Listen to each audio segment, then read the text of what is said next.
दुर्ग Indian bank के कर्मचारी से 15 लाख लूट का खुलासा हुआ। बैंक का ही एक कर्मचारी इस लूट का मास्टरमाइंड था, जिसने अपने बिहार और यूपी के कुछ साथियों के साथ मिलकर इस पूरी वारदात को अंजाम दिया। इस मामले में 3 लोगों को गिरफ्तार किया गया है, वहीं 2 लोग फरार बताए जा रहे हैं। आरोपियों के पास से पुलिस को 10 लाख रुपए, बाइक और कट्टा भी मिला। यही तीनों आरोपी दुर्ग के बस स्टैंड में 75 साल के बुजुर्ग से 80,000 रुपए की लूट की घटना को अंजाम दिए थे। इंडियन बैंक में काम करने वाले सुनील पांडे नाम के कर्मचारी ने ही लूट की रकम ले जाने की जानकारी आरोपियों को दी थी, जिसके बाद इस पूरी वारदात को अंजाम दिया गया। दुर्ग के संतराबाड़ी में 13 अक्टूबर को बैंक कर्मी राहुल चौहान से पैसे लेकर बैंक जाते समय कट्टे की नोक पर लूट हो गई थी। लुटेरे जाते जाते बैंक कर्मी राहुल की स्कूटी भी लेकर भाग गए।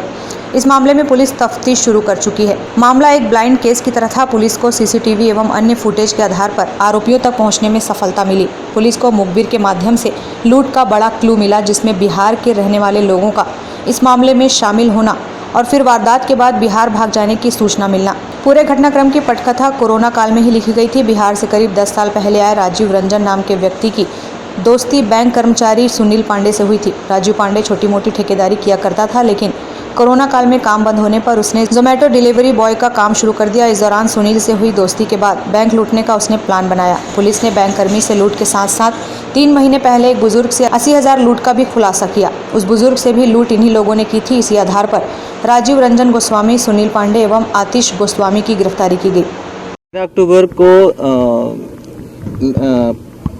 पोल साहब पारा के पास में इंडियन बैंक के कर्मचारी से 15 लाख रुपए की लूट हुई थी। उसकी गाड़ी में जो पैसा रखा हुआ था, उसकी गाड़ी समेत उसको अपराधियों ने उससे छीन के ले गए थे। ये घटना क्योंकि इसमें अमाउंट 15 लाख का था और एक बैंक का पैसा था, तो पुलिस ने काफ़ी इसको सीरियसनेस के साथ में लिया और ये कोशिश की कि सभी अपराधियों को जल्दी पकड़े। उसके लिए हमने बहुत सी टीमें बनाई, 8 से 10 टीमें बनाई, जिनमें हर टीम ने सीसीटीवी फुटेज को खंगालने का काम किया।